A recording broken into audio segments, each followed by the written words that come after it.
સાંભળો સાંભળો સાંભળો, હીરાના કારીગરો સાંભળો, હીરાના ભાવ વધારવા માટે હડતાલ પાડી છે. તો 30 તારીખે સવારે 9:30 વાગે કતાર ગામના દરવાજે હાજર થઈ જવાનું છે. સભી કારીગરને કોઈ કામે જવાનું નથી. સાંભળો સાંભળો સાંભળો. સુરતના હીરા ઉદ્યોગમાં મંદી ઘેરાઈ, રત્નકલાકારો 30 માર્ચે હડતાળ પર. સરકાર સમયસર પગલાં ભરશે. સુરતના હીરા ઉદ્યોગમાં મંદીનો માહોલ વધુ ગંભીર બન્યો છે.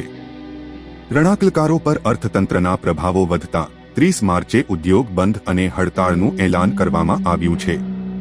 ડાયમંડ વર્કર યુનિયન ગુજરાત દ્વારા વરાછા, કતારગામ અને અન્ય વિસ્તારોમાં બેનર લગાવવામાં આવ્યા છે, જેમાં સરકાર પાસે આર્થિક સહાય, પગાર વધારો અને મજૂરીના એકસમાન દરની માંગ ઉઠાવવામાં આવી છે.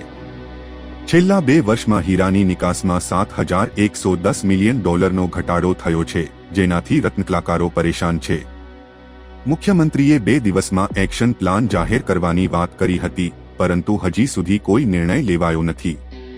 હડતાળ નજીક આવી રહી છે અને હવે સવાલ એ છે કે શું સરકાર સમયસર યોગ્ય પગલાં ભરી હીરા ઉદ્યોગને રાહત આપશે. નમસ્કાર મિત્રો, આવનારી 30/3/2025 ના રવિવારના રોજ હીરા ઉદ્યોગની અંદર સમગ્ર સ્વયંભૂ બંધ પાડવા માટેનું એક એલાન કરવામાં આવેલ હતું. અને આ એલાન કરવાનું પાછળનું કારણ છે કે 10 વર્ષથી આ રત્ન કલાકારોનો પગારમાં વધારો કરવામાં નથી આવ્યો અને જ્યારે મંદી આવે છે ત્યારે રત્ન કલાકારોના પગાર કાપી નાખવામાં આવે છે. અમારો જે ઉદ્દેશ્ય છે એ ઉદ્દેશ્યને આપની સમક્ષ મૂકું છું કે કાયમિક માટે રત્ન કલાકારોને સેફ અને સિક્યોર રોજગારી, કાયમિક માટે દર વર્ષે 10% થી 5% ભાવ વધારો થવો જોઈએ, એની એક ઉચ્ચ સ્તરીય કમિટી બનવી જોઈએ. આ બાબતે અમે રત્ન કલાકારોને હડતાલનું એલાન કરવામાં આવેલ હતું.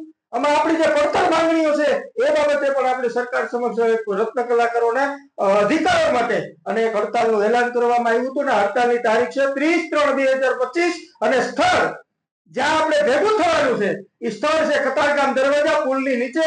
તો હીરા ઉદ્યોગની અંદર કામ કરતા તમામ રત્ન કલાકારોને હું વિનંતી કરવા માંગુ છું કે 30/3/2025 ના રોજ રવિવારના દિવસે 9 વાગે, સવારે 9 વાગે તમામ રત્ન કલાકારો કતારગામ દરવાજા એકઠા થાય અને શાંતિપ્રિય રીતે ગાંધી ચિંધ્યા માગે આપણે આપણી માંગોને સરકાર સમક્ષ પહોંચાડવા માટેનું એક જનસમૂહ, એક એકતા બને રત્ન કલાકાર એકતા રેલીનું આયોજન કરે છે. તો તમામ રત્ન કલાકારોને પધારવા અમારી નમ્ર વિનંતી છે.